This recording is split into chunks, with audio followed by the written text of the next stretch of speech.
ഓരോ സിനിമയും ഓരോ ഓർമ്മയാണ്. പക്ഷെ ചില സിനിമകൾക്ക് ഒരു പ്രത്യേകതയുണ്ട്. അതിങ്ങനെ മനസ്സിൽ കിടക്കും.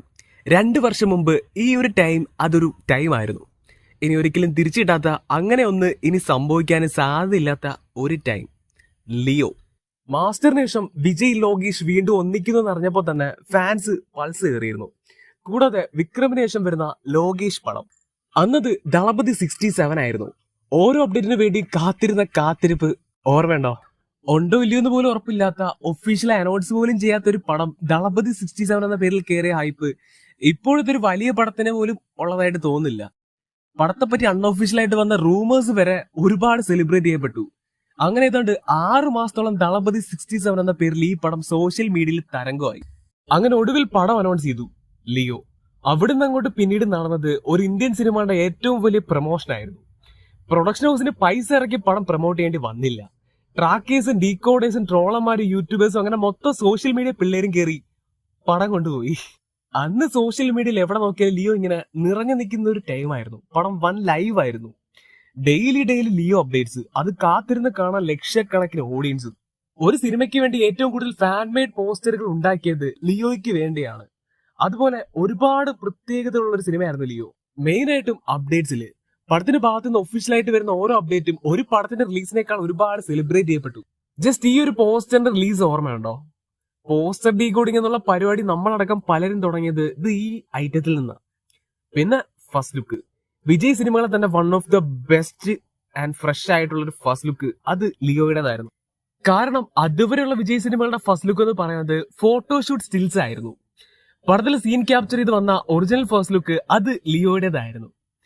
ഫസ്റ്റ് ലുക്ക് മാത്രമല്ല, ലിയോയിൽ എല്ലാ പോസ്റ്റേഴ്സും അങ്ങനെ തന്നെ ആയിരുന്നു. ഫോട്ടോ ഷൂട്ടേ ഇല്ല. പിന്നെ ഫസ്റ്റ് സിംഗിൾ നാറടി യൂട്യൂബിൽ ഏറ്റവും കൂടുതൽ ഡീകോഡിംഗ് വീഡിയോകൾ, റിയാക്ഷൻ വീഡിയോകൾ ഉണ്ടാക്കിയ ലിറിക്കൽ വീഡിയോ എന്നൊരു പുതിയ റെക്കോർഡിന് തുടക്കമായിട്ടൊരു സോങ് ആണ്. പിന്നീടും ലിയോയിലൂടെ കൊണ്ടുവന്ന ട്രെൻഡ് സെക്ടർ ആക്കിയ ചില ഐറ്റംസ് ഉണ്ട്. Character glimpse. പടത്തിലെ പ്രധാന ക്യാരക്ടേഴ്സിനെ റിവീൽ ചെയ്തത് ഗ്ലിംസിലൂടെയാണ്. സഞ്ജയ് അർജുൻ സർജയ്ക്കും ഓരോ ഗ്ലിംസ് കൊടുത്തായിരുന്നു. എന്നിട്ട് അതവിടെയും കഴിഞ്ഞില്ല. അടുത്തൊരു പുതിയ പരിപാടിയും അവർ ലിയോയിലൂടെ ഇൻട്രൊഡ്യൂസ് ചെയ്തു, പോസ്റ്റർ ഫീസ്റ്റ്. ഈ പോസ്റ്റർ ഫീസ്റ്റ് അതൊരു നൈസ് പരിപാടിയായിരുന്നു. പലർക്കും അന്നത് അത്ര കണക്ട് ആയില്ല, ഇന്നും കണക്ട് ആയിട്ടില്ല എന്ന് തോന്നുന്നു. ഈ പോസ്റ്റർ ഫീസ്റ്റ് കൊണ്ട് അവർ ഉദ്ദേശിച്ചത് ഈ പടത്തിന്റെ കഥയാണ്. പടത്തിന്റെ മൊത്തം സ്റ്റോറി മോഡ് 4 പോസ്റ്ററുകളാക്കി സ്പ്ലിറ്റ് ചെയ്ത് കോഴ്സ് കൊടുത്ത്. അതായത് ലിയോ സിനിമയ്ക്ക് പ്രധാനമായി 4 മോഡുകളുണ്ട്. പ്രധാനപ്പെട്ട 4 events: person, situation, preparation, confrontation. ഇന്റർവെല്ലിന് മുമ്പുള്ള 2 ഈവന്റും ഇന്റർവെല്ലിന് ശേഷമുള്ള 2 ഈവന്റും. ഇതായിരുന്നു ലിയോയുടെ പോസ്റ്റർ ഫീസ്റ്റ്. പോസ്റ്ററിലൂടെയുള്ള കഥ പറച്ചിൽ. അന്ന് ഇതൊക്കെ പറഞ്ഞു കൊടുത്തിട്ടും ആർക്കും അങ്ങോട്ട് മനസ്സിലായില്ല. എല്ലാരും പോസ്റ്ററിന്റെ ക്വാളിറ്റിയും തപ്പിപ്പോയി. ലിയോയ്ക്ക് മുമ്പും ലിയോയ്ക്ക് ശേഷവും പിന്നീട് ഒരു പടങ്ങൾ ഈ ഒരു പരിപാടി പ്രയോഗിച്ച് കണ്ടിട്ടില്ല. പക്ഷെ ഇതൊരു കിടിലം പരിപാടിയായിരുന്നു. അടുത്ത അപ്ഡേറ്റ് ട്രെയിലർ ആയിരുന്നു. ഒരു പടത്തിന്റെ ട്രെയിലർ അത് എങ്ങനെ ആയിരിക്കണമെന്ന് കാണിച്ചു തന്നൊരു ട്രെയിലർ ആയിരുന്നു ലിയോയുടേത്. ഈ വെങ്കട് പ്രഭുവിനെയൊക്കെ പോലെ ഓഡിയൻസിനെ മിസ്ലീഡ് ചെയ്യാതെ കറക്റ്റ് ആയിട്ട് കാര്യം കാണിച്ചു തന്നു. എന്താണോ പടം അതാണ് ട്രെയിലർ. 2.5 മണിക്കൂർ പടത്തിന്റെ 2.5 മിനിറ്റ് വേർഷൻ, ഒരു എക്സാക്ട് പോർട്ട്ഫോളിയോ. ആ ട്രെയിലർ കണ്ടാലും മതി, ആ ഒരു ഫുൾ പടം കണ്ട ഫീൽ കിട്ടും. അങ്ങനെ ഒക്ടോബർ 19 പടം റിലീസായി. ഇതൊന്നും പോരാഞ്ഞിട്ട് പടത്തിന്റെ തുടക്കം ഒരു സർപ്രൈസ് കൂടി ഒരുക്കി വെച്ചു, ദളപതി ടൈറ്റിൽ കാർഡ്. ഇവിടുന്ന് അങ്ങോട്ടാണ് ഈ ടൈറ്റിൽ കാർഡൊക്കെ ട്രെൻഡ് സെക്ടർ ആയത്. അങ്ങനെ മൊത്തത്തിൽ ലൈഫിൽ ഏറ്റവും കൂടുതൽ എൻജോയ് ചെയ്ത് കണ്ട, കംപ്ലീറ്റ് സാറ്റിസ്ഫാക്ഷനോടെ തിയേറ്ററിൽ നിന്ന് ഇറങ്ങി വന്ന ഒരു പടമായിരുന്നു ലിയോ.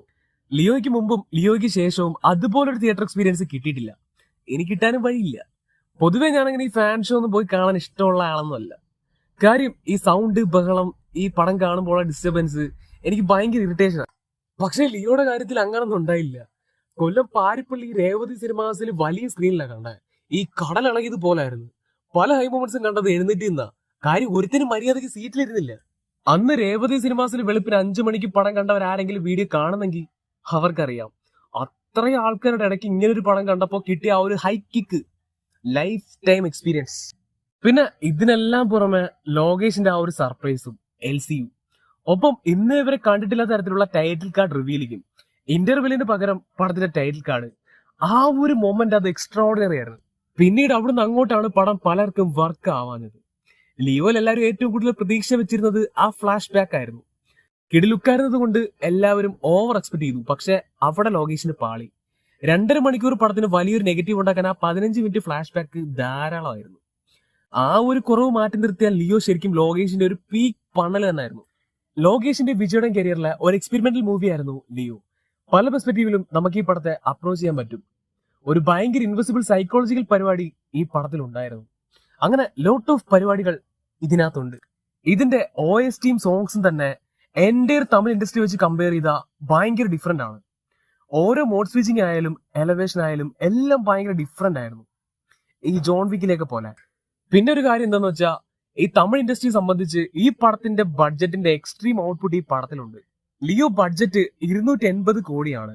ഇതിൽ 100 കോടി ദളപതിയുടെ റെമ്യൂണറേഷൻ, 80 കോടി ലോകേഷ്, അനിരുദ്ധ്, ബാക്കി കാസ്റ്റ് ആൻഡ് ക്രൂ. അങ്ങനെ വെച്ച് നോക്കിയാലും ബാക്കി 100 കോടിക്കാണ് ഈ പടം എടുത്തിട്ടുള്ളത്. ഈ ബഡ്ജറ്റിൽ ആ ബൈക്ക് ചേസ് ഒക്കെ ചെയ്ത് പലരും ഗെയിം എന്നൊക്കെ പറഞ്ഞ് കളിയാക്കുമെങ്കിലും 4 മിനിറ്റ് സിംഗിൾ ഷോട്ട് ക്യാമറ ആംഗിളിലാണ് ആ ഫുൾ സീക്വൻസ് കവർ ചെയ്തിരിക്കുന്നത്. ഇത് മാത്രമല്ല, ഫ്ലാഷ് ബാക്കിൽ ഈഗിൾ വ്യൂവിലുള്ള ആ ഫൈറ്റ് ഒക്കെ ഉണ്ടല്ലേ, സിംഗിൾ ഷോട്ടാ. അങ്ങനെ ഈ പടത്തിൽ ഇതുപോലെ ഒരുപാട് പരിപാടികൾ ചെയ്തിട്ടുണ്ട്. ഹൈന CGI, അങ്ങനെ ഒരുപാട്. അങ്ങനെ നോക്കുവാണെങ്കിൽ ലിയോ എന്ന് പറയുന്ന സിനിമ അതൊരു സംഭവം തന്നെയാണ്. ഇപ്പോഴും ലോകേഷിന്റെ പടങ്ങൾ എടുത്താൽ ഏറ്റവും കൂടുതൽ റിപ്പീറ്റ് വാല്യൂ ഉള്ള ക്വാളിറ്റി പടം ലിയോ ആണ്. അങ്ങനെ മൊത്തത്തിൽ ലിയോ അതൊരു വികാരമാണ്. ഒരു കാര്യത്തിൽ മാത്രമേ വിഷമമുള്ളൂ, ഉറപ്പായിട്ട് സെക്കൻഡ് പാർട്ട് ഉണ്ടെന്നും പറഞ്ഞ് ലോകേഷ് നമുക്ക് പ്രതീക്ഷ തരരുതായിരുന്നു. ഇക്കണ്ട ഹൈപ്പ് എല്ലാം ഉണ്ടാക്കി വെച്ചിട്ട് വിജയുടെ വഴിക്കും പോയി, ലോകേഷിന്റെ വഴിക്കും പോയി, നമ്മളെ പെരുവഴിയായി. സംഭവിക്കോ ഇല്ലെന്നൊന്നും ഉറപ്പില്ല. അഥവാ സംഭവിച്ച ഇന്ത്യൻ സിനിമ കാണാൻ പോകുന്ന ഏറ്റവും ഹൈപ്പിലുള്ള സിനിമയായിരിക്കും ലിയോ 2. തമിഴ് ഇൻഡസ്ട്രിയിലെ ആദ്യത്തെ 1000 കോടി ലിയോ 2 എണ്ണി തുടങ്ങും. പക്ഷെ ഇതൊക്കെ നടക്കുമെന്ന് തമ്പുരാൻ അറിയാം. ഇനിയിപ്പോ ലോകേഷ് കനകരാജിന്റെ കാര്യം എടുത്താൽ പുള്ളി നിലവിൽ അഭിനയിക്കാൻ പോകുന്ന പടത്തിന്റെ തിരക്കിലാണ്. പക്ഷെ പാരലായിട്ട് തന്നെ അടുത്തതായി ഡയറക്ട് ചെയ്യാൻ പോകുന്ന പടത്തിന്റെ പ്രീ പ്രൊഡക്ഷനും നടക്കുന്നുണ്ട്. അത് കൈതീറ്റു ആണോ അതോ മറ്റേതെങ്കിലും പടമാണോ എന്നുള്ള കാര്യത്തിൽ ഇതുവരെ ഒരു ക്ലാരിറ്റി ഇല്ല. കൈതീറ്റു ആണെങ്കിൽ അത് പ്രതീക്ഷയ്ക്കുള്ള വകയുണ്ട്. കാരണം കൈതീറ്റു ലോകേഷ് സിനിമാറ്റിക് യൂണിവേഴ്സിന്റെ ഒരു പീക്ക് പടം ആയതുകൊണ്ട് ലിയോ റെഫറൻസ് എന്തായാലും ഉണ്ടാവും. അതും ഡയറക്ടർ ഓൾറെഡി കൺഫേം ചെയ്തതാണ്. കാര്യം ലിയോയ്ക്ക് ഇത്രയും ഹൈപ്പ് ഉള്ളപ്പോ അത് പടത്തിന്റെ ബിസിനസിനെയും കളക്ഷനെയും നല്ല രീതിയിൽ ബൂസ്റ്റ് ചെയ്യും. കാരണം ഫാൻ ബേസ്. ഇതുവരെ ലിയോ 2ന്റെ കാര്യത്തിലായിരുന്നു പേടി, ഇപ്പൊ കൈതി 2ന്റെ. എന്തായാലും ലോകേഷ് അണ്ണൻ തിരിച്ചു വരണം. എന്തായാലും ലിയോ റിലീസായിട്ട് 2 വർഷം. ഇപ്പോ 7C സ്റ്റുഡിയോ ഒരു മേക്കിംഗ് വീഡിയോ പുറത്തുവിട്ടിട്ടുണ്ട്. അതായിരുന്നു അവര് പറഞ്ഞ ആ ലിയോ അപ്ഡേറ്റ്.